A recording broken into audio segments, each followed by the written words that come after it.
First എയ്ഡും കാര്യങ്ങളും ഒന്നുമില്ല. ഒരു ബ്രേക്ക് കിട്ടതിൻ്റെ അവസ്ഥയാണിത്. നമ്മുടെ തൃശ്ശൂർ നമ്മുടെ റോഡിൻ്റെ അവസ്ഥയാണ് എടാ. ഫസ്റ്റ് എയ്ഡ് ഉണ്ടോ അവിടെ?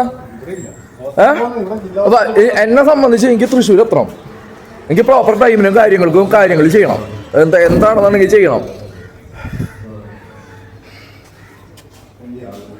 ഇവിടെ ഫസ്റ്റ് എയ്ഡ് ഇല്ല അല്ലേ?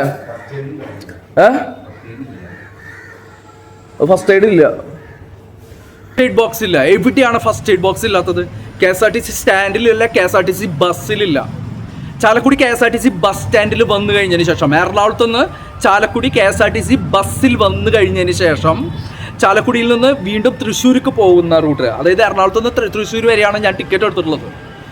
ആ ചാലക്കുടി സുരഭി തിയേറ്ററിൻ്റെ ആ വളവിൻ്റെ അവിടെ എത്തിക്കഴിഞ്ഞപ്പോൾ ഒരു കുഴിയിൽ വീണ് കഴിഞ്ഞപ്പോൾ ഡ്രൈവർ ബ്രേക്ക് ചവിട്ടിയപ്പോൾ മൂക്ക് അതിൻ്റെ മുന്നിലുള്ള കമ്പിമ വന്ന് ഇടിച്ചിട്ട് എൻ്റെ മൂക്കിൽ നിന്ന് രക്തമൊഴുകുന്ന കാഴ്ചയാണ് നിങ്ങൾ കണ്ടത്. KSRTC ബസ്സിൽ ഫസ്റ്റ് എയ്ഡ് ബോക്സ് ഉണ്ടോയെന്ന് ചോദിച്ചു, ഇല്ല. KSRTC സ്റ്റാൻഡിൽ ഫസ്റ്റ് എയ്ഡ് ബോക്സ് ഉണ്ടോയെന്ന് ചോദിച്ചു, ഇല്ല.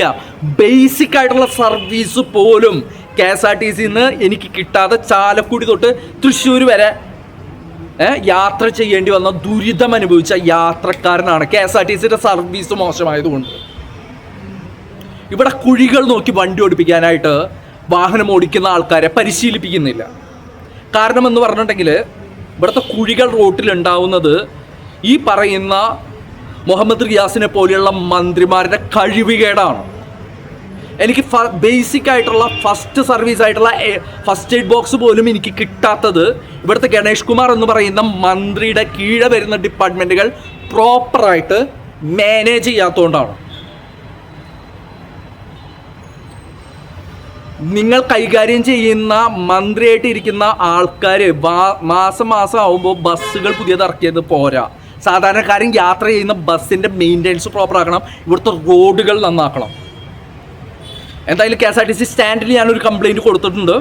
ഹോസ്പിറ്റലിൽ നിന്ന് ഇൻറ്റിമേഷൻ റിപ്പോർട്ട് ചാലക്കുടി പോലീസ് സ്റ്റേഷനിലേക്ക് പോയിട്ടുണ്ട്.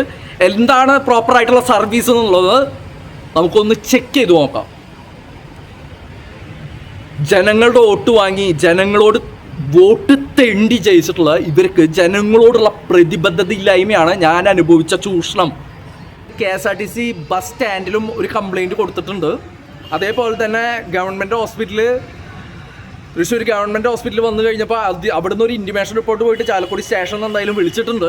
എന്തായാലും തിങ്കളാഴ്ച പോയിട്ട് എന്തായാലും അവിടുത്തെ സ്ഥിതിഗതികൾ എന്താണെന്നുള്ളത് നമുക്ക് നോക്കിയിട്ട് മുന്നോട്ട് എന്തായാലും ഇതിനൊന്നും വെറുതെ വിടാനായിട്ടുള്ള പരിപാടിയില്ല. നിയമപരമായിട്ട് തന്നെ കാര്യങ്ങൾ മുന്നോട്ട് പോകുമെന്ന് പറഞ്ഞുകൊണ്ട് ബൈ.